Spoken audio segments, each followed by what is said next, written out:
మంచిర్యాల జిల్లా శ్రీరాంపూర్ ఓపెన్ కాస్ట్లో బ్లాస్టింగ్ తాకిడికి తమ ఇల్లు కోల్పోతున్నాయని ఓసీపీ ముంపు బాధితులు ఆవేదన వ్యక్తం చేస్తున్నారు. తమ భూములను కూడా సింగరేణి యాజమాన్యం కొనుగోలు చేసి న్యాయం చేయాలని బాధితులు డిమాండ్ చేస్తున్నారు. దీనిపై మరింత సమాచారం మా ప్రతినిధి అరుణ్ కుమార్ అందిస్తారు.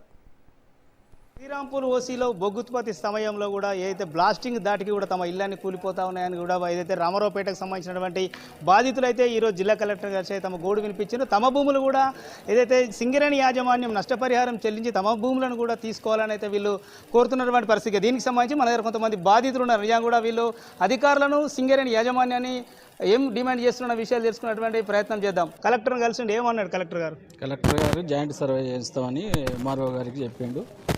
75 ఎకరాలు రామారావుపేట శివార్లో సర్వే చేయడం జరిగింది. ఆ సర్వేతో పాటు మాది కూడా సర్వే చేయాలంటే మాది సింగరేణి పక్కకు, అది ఫారెస్ట్ పక్కకు ఉన్నది. ఆ ఫారెస్ట్ మేము జాయింట్ సర్వే చేస్తే మేము తీసుకుంటామని సింగరేణి వాళ్ళు అన్నారు. 365 సర్వే నెంబర్, 68 సర్వే నెంబర్లో ఒక 15 మంది రైతులు ఉంటారు. వాళ్ళతో పాటుగా సర్వే చేసి నష్టపరిహారం ఇవ్వాలని మేము రైతులను కలెక్టర్ గారికి ఇచ్చడం జరిగింది. అంటే ఇప్పుడు మీరు అన్నట్టు అంటే జాయింట్ సర్వే అంటే దేనికోసం జాయింట్ సర్వే చేస్తానని చెప్పాను. అంటే గతంలో అంటే ఫారెస్ట్ వాళ్ళు మీ భూములను కూడా వాళ్ళ భూములు అంటా ఉన్నారు. ఏంది అసలు పరిస్థితి? సింగరేణి వాళ్ళు మాకు ఫారెస్ట్ హ్యాండ్ వార్ చేసిందని సింగరేణి వాళ్ళు అంటారు.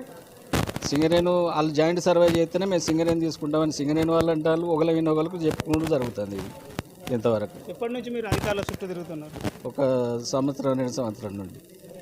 చెప్పండి, మీది ఏంది పరిస్థితి? మీరు ఇక్కడ అదే ఊరా? ఏంది అసలు పరిస్థితి? ఎటువంటి ఇబ్బందులు ఎదుర్కొంటా ఉన్నారు? ఇబ్బందులు అవి ఏంటంటే 1990 నుంచి ఇందిరమ్మ ఇచ్చిన భూములు కడవ ఇచ్చింది కొట్టుకున్నాం. మళ్ళీ నువ్వులు, జొన్లు, ఉలువలు పండించుకొని బతికినాం. కరువు కాలం నుంచి అలా పంటలు పండితే కూడా పంటలు ఏమి ధరలు లేవు. అప్పటి నుంచి చేసుకుంటున్నాం. అప్పటి నుంచి చేపలు ఉన్నాం. అయితే అందులోది కూడా 65ల 70 ఎకరం తీసుకున్నారు. 50 ఎకరం దాకా ఆ మాది 2 విడతలు ఇస్తానన్నారు, ఇయ్యలేదు. ఇప్పుడు ఏమంటారు, ఊరు పోయింది ఎటులాంటి లేచిపోయినాం కాబట్టి అది చెట్టు మలిచిన వల్ల చెట్లు ఫారెస్ట్ వాళ్ళు అంటారు. చింగిరేణి వాళ్ళు ఏమో అది జాయింట్ సర్వే చేస్తే తీసుకుంటామంటారు. అది మాకు కలెక్టరు కల్పించి మాకు న్యాయం జరిపి మాకు ఇవ్వాలి. అంటే ఎటువంటి కూడా ఇప్పుడైతే అక్కడ బ్లాస్టింగ్ కావచ్చు, తర్వాత దుమ్ము ధూళితో ఎటువంటి ఇబ్బందులు ఎదుర్కొంటున్నారు? దుమ్ము ధూళి కాల్చం ఎంత దెబ్బలు కొట్టినప్పుడు కూడా ఒకతొకలై దడదడని అది అవుతాను. మాకు ఇబ్బంది ఉన్నది. ఏం కోరుకుంటారు మరి అధికారులను? మా భూమి తీసుకొని ఇంతకుముందు తీసుకున్న 70 ఎకరాల నోటిఫికేషన్తో మా భూమిలో కూడా ఇవాళ తీసుకొని అని చెప్తాను. మీరు చెప్పమ్మా, మీరు ఏంది, మీకు ఎంత పోయింది? భూమి లేవు సారు. మాది అక్కడ ఇల్లు ఉన్నది. ఇల్లుది డబ్బులు రాలేదు నాకు. ఇక ఇప్పుడు ఇంట్లో ఎకరం భూమి ఉంటుంది వీళ్ళతో పాటు.